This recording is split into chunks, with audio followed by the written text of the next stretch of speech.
Bem, boa noite. Temos alguns aí já queridos. Mais um dia, mais uma noite. Esse aí é o nosso Orando com os Salmos, um refúgio em tempo de aflição. Roberto Brown e a Iris estão ali com a gente também. Boa noite, queridos. O Paulo Roberto, Paulo, que bom, Paulo. A Silene também está com a gente. Mais um momento. Um abraço também no Rudibete. Estou vendo aqui a Maria também, né? A Fátima. Maria. Oi, Maria. Tudo bem, querida? A Noemi, né? Eliane, a Vânia e o Jorge. Bento, mais uma vez, conectado. Graças a Deus, Bento. Lucinda, também. O Elton, com a gente aqui também. Elton. Luiz Carlos. E a Vera, a Ritinha, Noemi. Que bom, estamos juntos, né? Nívia, a Ruth, Raquel também, sempre com a gente. Raquel, boa noite, minha irmã. Que bom estar aqui com vocês nesse tempo e compartilhando, né? Um pouco da palavra de Deus. E boa noite, Tânia. Passando também alguns de entendimentos que eu tenho tido e percebido na palavra de Deus. Lani, Valmir, sejam bem-vindos também. Nunca nós tivemos tanta oportunidade e tanto tempo para poder pensar na palavra de Deus. Magali, que bom, querida, né? Deus abençoe. Jane Cordeiro, manda um abraço para o Aquiles, para o Júnior também. Lá de Carianos, que bom ouvi-los, vê-los, né? E saber que vocês estão aqui com a gente, né? Muito bem, queridos. Hoje eu escolhi para nossa reflexão e para a gente orar, e mediante esse salmo aqui, o Salmo 47. Não porque... Tudo bem, Adilson? Que bom ter você aqui também com a gente. Não que seja a sequência do 46 que a gente viu ontem, mas porque ele realmente me chamou a atenção. Não tenho me preocupado em manter uma sequência lógica, ou pelo menos uma sequência numérica dos salmos, mas manter uma sequência daquilo que vai falando no meu coração aqui. Cléo, boa noite também. E nesse dia, particularmente, que bom, Eliane também dizendo aqui, bom ouvir a palavra de Deus, aprender juntos, e tem sido um tempo muito de aprendizado também. Conosco, eu tenho aprendido também muito nesse tempo aqui, viu, Eliane? Com certeza. Porque quando a gente abre a palavra de Deus e o coração está aberto para ela, o Espírito Santo com certeza vai falar ao nosso coração, né? Rui, que bom, Rui. Rui, encontrei o Rafael, um adolescente de 4 anos atrás, e ele mandou um abraço para você, viu? Então, mano, tá dado o abraço aqui nos nossos recadinhos, tá?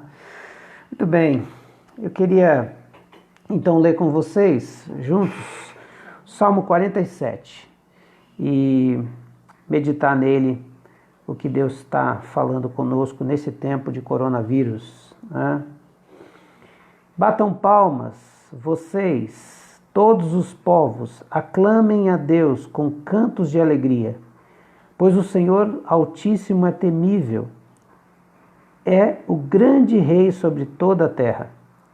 Ele subjugou as nações ao nosso poder, os povos colocou debaixo dos nossos pés, e escolheu para nós a nossa herança, o orgulho de Jacó, a quem amou.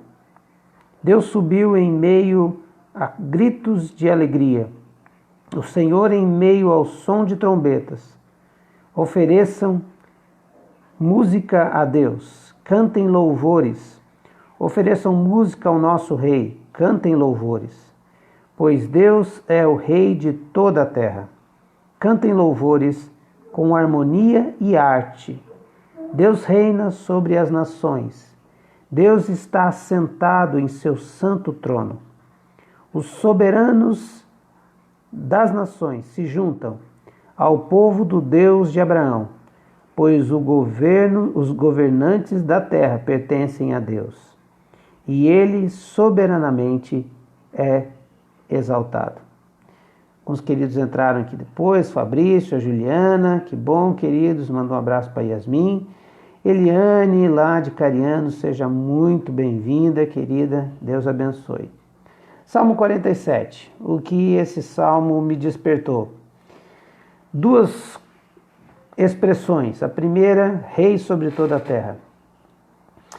E nós fazemos a leitura do salmo segundo o momento que estamos vivendo. É impossível você desassociar o momento que você está vivendo com aquilo que você está lendo. E é bem possível que enquanto eu lia esse Salmo 47, você estivesse questionando ou sentindo que o Salmo não está batendo muito com o momento, né? Sabe quando você vê aquelas gravações que o vídeo está fora da sintonia com o áudio e a pessoa está lá na frente falando uma coisa e de repente vai ouvindo atrasado ou mais na frente? Mais ou menos é isso, há uma dissonância aqui, né, do tempo que nós estamos vivendo e do salmo que está falando. Vera, Lúcia, seja bem-vinda também, Luiz Carlos já está aí também. Né? Há uma dissonância. Será? Será que há uma dissonância? Será que esse salmo está atemporal, ou seja, ele não está preso ao tempo? Será que esse salmo é só para os momentos da vitória? Será que esse salmo é só para o momento onde as coisas vão bem? Não, esse salmo aqui é um salmo que nos remete a uma expansão e uma extensão do reino de Deus. Rei sobre toda a terra. E a segunda expressão que me traz aqui um certo desconforto é que ele pede para a gente, peço a Deus que cuide de nós e nos abençoe. A Rosivane está dizendo aqui, seja bem-vinda, viu, Rosivane? Segunda expressão que me chama muita atenção é que ele pede para bater palma, para aclamar, para oferecer música ao rei, porque Deus é o Deus sobre toda a terra, que tem que cantar louvor com harmonia e com arte. Isso tudo no momento em que nós estamos vivendo. Primeiro, será que Deus está reinando sobre toda a terra nesse tempo? Segundo, será que dá para a gente cantar louvores no meio dessa situação? Então, é por isso que esse salmo está aqui. Esse salmo não está para os momentos de glória e nem para os momentos que a gente vai bem, que as coisas estão boas ao nosso ver. Esse salmo está aqui para nos levar a um entendimento de que o governo de Deus é na sua história total, desde o primeiro dia da criação até o último dia de existência dessa terra física e dessa terra no modelo e nos moldes que a gente a vê hoje. Deus reina sobre toda a terra, nos dias bons e nos dias maus. Deus reina sobre toda a terra no dia da chuva e no dia do sol. Deus reina de dia e Deus reina de noite. Vanise, que na verdade é o Remilton, né? Está ali com a gente. Seja bem-vindo, querido, tá? Deus reina nos dias da guerra, da Segunda Guerra Mundial. Deus reinou sobre a terra nos dias da peste. Deus reinou. E Deus reina. E Deus reinará. Então, por que eu posso crer nisso? Mas, será que não existe algum momento que Deus deixa de reinar e a terra entra num caos, numa ebulição que parece que está fora do controle e que Deus perdeu o controle da sua criação? Tem momentos que parece isso mesmo, é verdade, parece. E esse parece um deles. E aí, todo aquele discurso que, sinceramente, queridos, não é desprezando nenhum outro discurso, mas eu tenho uma dificuldade com esse discurso assim. Mas se Deus é tão bom, porque Ele permite que isso aconteça. Se Deus é tão bom, porque as mortes e as destruições, Deus estava reinando sobre o holocausto. e todas essas questões que parecem minimizar o reinado de Deus. Eu procuro dizer o seguinte: se a gente olha só para essa cena, parece que Deus não reina. Então, mas quando nós olhamos para toda a história, nós entendemos que nada fugiu do controle de Deus. Alguns vão então buscar linhas teológicas para poder explicar isso e dizer que Deus decretou, e outros vai dizer Deus permitiu. E nessas semânticas teológicas que a gente fica gastando tempo para tentar explicar se Deus decretou então essas coisas e não podiam ser mudadas, ou Deus permitiu, então era uma ação do homem e Deus permitiu, a gente começa a entrar em semânticas teológicas que não chegam a muita coisa, porque uns vão defender arduamente que isso é decreto, outros vão defender arduamente que isso é permissão. Mas os dois creem que Deus governa sobre toda a terra. Então, eu fico com o que a palavra de Deus me diz. Eu creio em responsabilidade humana, eu creio em ações que o homem faz que geram consequências, mas eu creio que nenhuma delas pega Deus de surpresa. E eu vou dar um exemplo muito claro para você. Por exemplo, na história, Deus tinha o seu desejo do povo, da constituição do povo de Israel. Então ele tira Abraão lá da terra dos caldeus. Se você der uma olhada na história, quantas vezes Abraão tentou, de uma certa forma, fazer as coisas do seu jeito e com as suas ações, mas Deus sempre ia lá e trazia para o seu propósito. Ele chega num rei e fica com medo do rei matá-lo porque a sua esposa é bonita, e ele diz que é sua irmã. Na verdade não era uma mentira, mas era uma meia-verdade, e se é uma meia-verdade, é uma mentira. E Deus então guarda que a Sara não tem nenhuma relação com aquele rei, e o rei descobre em sonho, e aí manda ele lá embora, e cuida de Deus cuidando desse detalhe. E seu filho também vai ter uma cena parecida, né? E de repente ele está lá com seu filho, o único filho ali legítimo dos dois, de Sara e dele. Havia uma promessa sobre isso. Deus sabia que aquilo que ele tinha determinado, que ele tinha programado para a humanidade, seria que nasceria da descendência de Abraão e de Sara, a descendência de Israel. E de repente o filho está ali para ser morto, uma ordem de Deus. E de repente aparece um cordeiro. Deus providencia o cordeiro.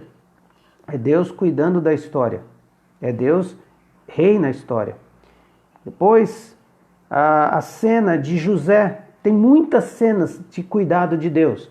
Quando o homem tentou fazer as coisas do seu jeito e de repente Deus ia lá e falava assim: deixa eu voltar para o prumo que eu tenho para a humanidade, para o caminho que eu tenho para a humanidade. Parece que vocês estão pegando algumas rotas alternativas, mas deixa eu alinhar o meu GPS divino aqui, o meu Waze espiritual, e vou colocar vocês na rota novamente. A cena de José e seus irmãos e toda a trama que você conhece de Gênesis em diante, de 37 em diante, até o 45, parece que os planos de Deus seriam frustrados porque a nação de Israel poderia não ter o desfecho que Deus queria. Mas a palavra de Deus vai dizer, olha só que coisa interessante. Eles tentam matar o irmão José, tentam destruí-lo, vendem, não sabem se ele está vivo ou não. E de repente, lá na frente, Deus prepara todas as coisas para que o plano dele não fosse frustrado, porque ele é rei e ele governa também as circunstâncias. Deus governa e tem o controle das coisas. Ele é rei sobre toda a terra. E ele diz ali no versículo 45, capítulo 45 de Gênesis, versículo 7 e 8, diz assim: mas Deus me enviou à frente de vocês para lhes preservar um remanescente nessa terra e para salvar-lhes a vida com grande livramento. Assim, não foram vocês que me mandaram para cá, mas sim o próprio Deus. E ele me tornou ministro de Faraó, e me fez administrador de todo o palácio e o governador de todo o Egito. Em poucas palavras, vocês quiseram fazer o curso da vida e da história, vocês tentaram mudar isso. Mas Deus é rei sobre toda a terra e nenhum dos planos dele são frustrados. Ele usou o mal de vocês, a artimanha de vocês, para que o plano dele fosse concretizado. E eu vim para cá antes. E sofri bastante, é verdade. Mas o Senhor, meu Deus, me fez prosperar, não porque eu tinha belos olhos, mas porque Ele tinha um grande propósito. E eu estava dentro do propósito dele. Outra cena interessante é a própria morte de Jesus. E é tão marcante que Atos, no capítulo 4, versículos 23 em diante, a cena é de que aqueles homens foram libertos ali de forma tão maravilhosa, e eles Pedro e João voltam para a casa dos seus companheiros, e ali eles se alegram no Senhor porque não foram mortos, né? Deus dando o livramento dos apóstolos, que seriam ali o fundamento da igreja. E aí eles oram, aqueles líderes oram, olha o que diz o versículo 23. Quando foram soltos, Pedro e João voltaram para os seus companheiros e contaram tudo o que os chefes dos sacerdotes e os líderes religiosos lhes tinham dito. Pausa aqui. Jesus já estava morto, foi morto, crucificado e ressurreto. Isso os discípulos viram, em uma multidão de 500 pessoas viram essa ressurreição. Um grupo grande de pessoas, né? Mas os discípulos então começam a pregar o evangelho de forma ousada. O que eles estavam pregando? Que o rei Jesus estava vivo e que ele reinava sobre a igreja dele e estava agora constituindo o seu reino sobre toda a terra. O espalhar do povo de Israel espiritual, que era a igreja, era a continuidade do reino. O reino estava mais firme do que nunca. Mas cadê o rei? Fisicamente, ele está no corpo de Cristo. E a igreja de Cristo é agente do reino aqui na terra. E olha só no versículo 24. Ouvindo isto, levantaram juntos a voz a Deus, dizendo: Soberano, ó soberano, tu fizestes os céus e a terra, o mar e tudo quanto neles há. Tu falaste pelo teu Santo Espírito da boca do teu servo, o nosso pai Davi. Por que se enfureceram as nações e os povos conspiram em vão? Os reis da terra se levantam e os governantes se reúnem contra o Senhor e contra o seu ungido. De fato, Herodes e Pôncio Pilatos reuniram-se com os gentios e com o povo de Israel nessa cidade para conspirar contra o teu santo servo Jesus, a quem ungiste. Fizeram o que o teu poder e a tua vontade haviam decidido de antemão que acontecesse. E aí ele vai dizer: agora, Senhor, considera as ameaças deles, capacita os teus servos para anunciar a palavra corajosamente, estende a sua mão para curar e realizar sinais, maravilhas, por meio do nome do seu santo servo Jesus. Depois de orarem, tremeu o lugar em que estavam reunidos. Todos ficaram cheios do Espírito Santo e anunciaram corajosamente a palavra de Deus. Aqui mostra uma coisa bem clara: Deus está soberano, reinando sobre toda a terra, e o seu Filho, ressurreto em glória, é o rei da igreja de Cristo, é a cabeça da igreja, e a igreja são os seus súditos que caminham vitoriosamente. Mas que tipo de vitória é que a igreja de Cristo mostra que o rei está soberano? Não é no seu domínio político, não é. Não é na sua influência no Senado, no Congresso, com o número de políticos, de deputados ou senadores que temos numa bancada evangélica. Não é.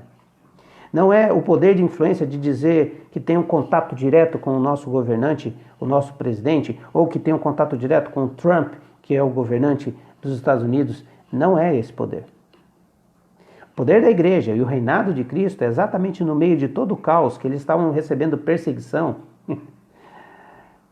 Eles estavam ousadamente implantando o reino de Deus contra todas as hostes malignas.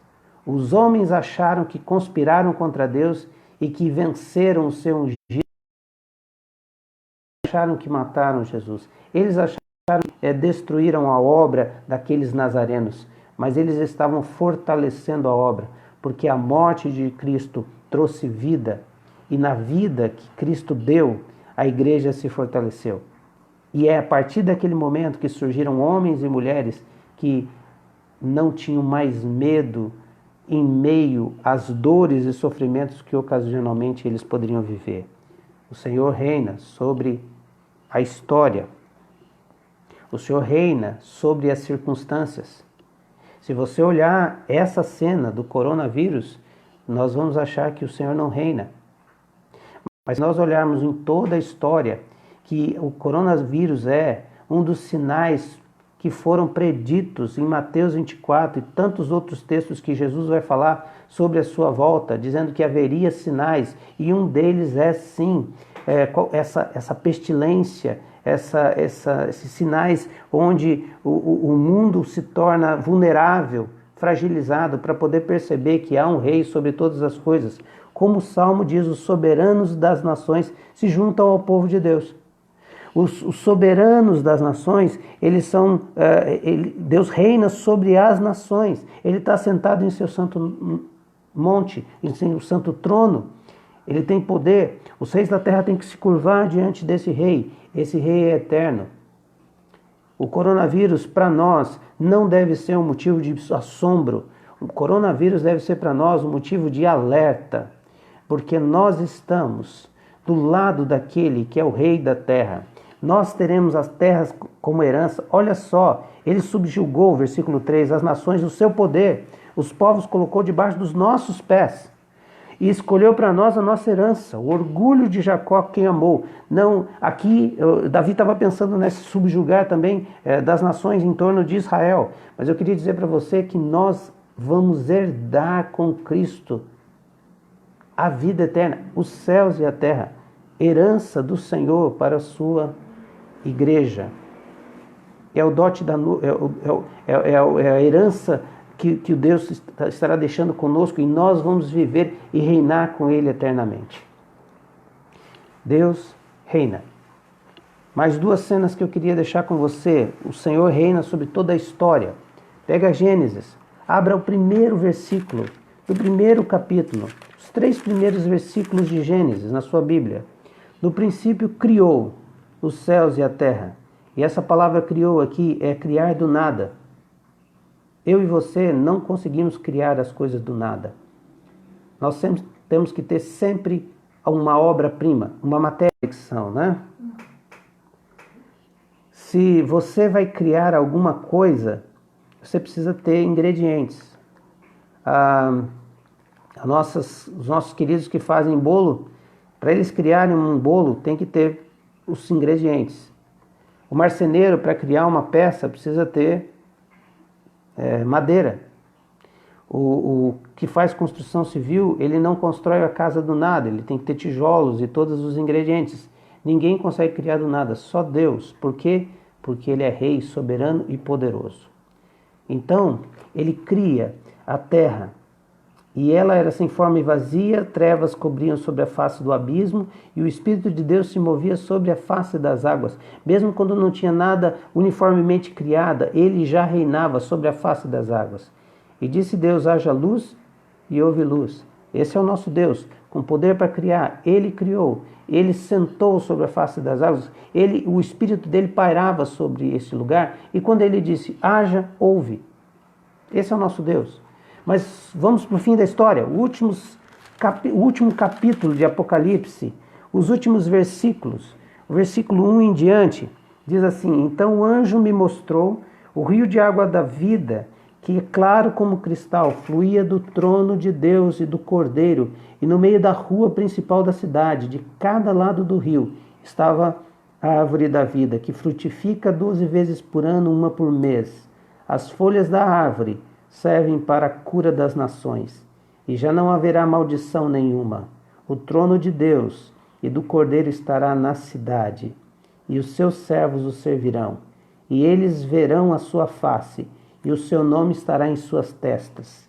Não haverá mais noite, eles não precisarão de luz de candeia, nem de luz do sol, pois o Senhor Deus os iluminará, e eles reinarão para todo o sempre. A história é governada pelo mesmo Deus soberano de Gênesis a Apocalipse. E que assim nós possamos experimentar esse Deus, eu e você, experimentarmos esse Deus, sabendo que em todos os momentos Ele reina. E aí, o que o salmista nos remete a fazer é uma espécie de louvor de esperança, um cântico de adoração de esperança. Alguns queridos chamariam de canto profético, o louvor profético, que é aquele que você faz esperando algo, aquele que você faz já trazendo o futuro para dentro da realidade do presente. É dizer assim, hoje me parece que não há reino, mas há. Então eu já vou louvar desde hoje até a eternidade, porque esse rei reina. E ele vai dizer, batam palmas, aclamem a Deus. Tenham atitude de gestos de louvor, toquem a trombeta, ofereçam músicas ao rei. Começa a cantar desde já. E é interessante que os servos de Deus, eles vivem numa perspectiva de sempre estar olhando para a realidade que Deus irá trazer completamente. Deus hoje reina. Só que hoje é tempo de sopro da boca dele, em juízo sobre a terra, em sinais do seu poder, para advertir os habitantes da terra de quem é o rei aqui. Lembra que ontem nós dissemos, parem de lutar, ou aquietem-se, ou calem-se, saibam que eu sou Deus? Hoje, o Senhor está dizendo, eu reinei em todo o tempo da história, e eu reino no tempo da sua vida também. Não sou um rei que rejo apenas a terra, o macrocosmos. Eu também reino no microcosmos. Eu reino na sua vida. Por isso, a nós, os eleitos, a nós, os salvos, a nós, os herdeiros do rei, não nos cabe o desespero dos sinais. Porque a palavra vai nos ensinar que quando a gente vir esses sinais, a gente deve exultar. Porque está chegando a hora do fechamento. E para nós o fim da história não é o fim. É o começo do reinado do rei. Então cantem, exaltem, batam palmas, porque o Senhor reina. Que esse seja a nossa postura. Não quer dizer que nós não vamos ficar condoídos com os que estão sofrendo. Não quer dizer que nós seremos insensíveis à dor que o mundo está passando. Mas quer dizer que a gente tem que ter uma compreensão de quem é o nosso Deus. E não ficar olhando para essa situação como um desespero, que seremos tomados de assalto e o nosso Deus não rege sobre essa situação. Ele é o Deus que rege sobre toda a terra. Feche seus olhos, nós vamos orar e colocar mais uma vez a nossa vida diante do altar de Deus. Senhor, eu quero lhe pedir pelo nosso coração, enganoso coração, que começa a se desesperar em meio às notícias e começa a tomar posição ou partido de alguém e começa a achar que o que está acontecendo na humanidade é causa da ambição dos homens e que o Senhor está distante. Ah, Deus, até quando os homens quiseram matar o seu filho, o Senhor foi aquele que permitiu, usou, deixou, decretou de tal forma que nada fugiu do teu plano. Todas as promessas, todas as profecias a respeito de Jesus aconteceram, até do próprio traidor do seu filho Jesus. Nada fugiu daquilo que o Senhor tinha predito. Pai, dá-nos esse entendimento nessa noite. Tira esse nosso sentimento de que a terra está num caos, Tira esse sentimento de que o acaso tem tomado conta das nossas vidas. Senhor, quando a gente pensa na palavra do Senhor e quando a gente medita nela, a gente descobre um Deus que tem o controle de todas as coisas. Eu sei que o Senhor não tem prazer na morte de ninguém. O Senhor só tem prazer na morte dos teus santos, porque eles vão viver contigo. Mas o Senhor não tem prazer na morte de ninguém. Mas o Senhor reina sobre toda a terra. E chega momentos da história que o Senhor precisa falar com voz de trovão, porque os homens estão surdos, para mostrar que o Senhor reina e é poderoso. Então, Senhor, tem misericórdia de nós, mas que nós agora, como igreja de Cristo, estejamos tendo a consciência de que, como os discípulos saíram dali, daquele lugar, glorificando o Senhor, entendendo que até a morte de Jesus estava organizada nas tuas mãos, e que saíram dali para proclamar o Evangelho de Cristo, para estabelecer o seu reino aqui na terra. Que seja esse o momento, Senhor. Desperta-nos como igreja, como corpo de Cristo, para poder pregar o Evangelho do reino de salvação. Pai, abre os nossos olhos e a nossa boca nesse tempo, para dizer que o Senhor é rei sobre toda a terra e quer reinar também no coração de cada um. E que ninguém resista mais o rei, mas se renda diante dele, porque isso é o que vai mostrar por toda a eternidade. Todos aqueles que curvarem-se diante de Jesus e reconhecerem em vida a sua soberania e o seu sacrifício na cruz, viverão eternamente e reinarão com ele. É isso que nós oramos, Senhor. Venha o teu reino, seja feita a tua vontade, assim na terra como ela é no céu. É assim que oramos em nome de Jesus. Amém, Senhor. Amém. Queridos, Deus abençoe. Uma boa noite a todos. A Vânia está aqui com a gente também. Que bom, Vânia. A Fátima, eu acredito que seja lá de Carianos, né? Seja bem-vinda, querida. A Áurea está com a gente também. A Tânia, a Bia, Brites lá também de Carianos. A Ângela está aqui também. Que Deus abençoe, queridos, vocês, e que nós continuemos servindo ao Senhor com alegria e cantando louvores a Ele em todo momento, né? Porque Ele é o Rei sobre toda a terra e é Rei sobre a nossa vida. Deus abençoe, uma boa noite e até amanhã no nosso orando 40 dias de oração, né? Pela manhã, 7 horas, e à noite o orando com os salmos. Deus abençoe, queridos. Deus abençoe.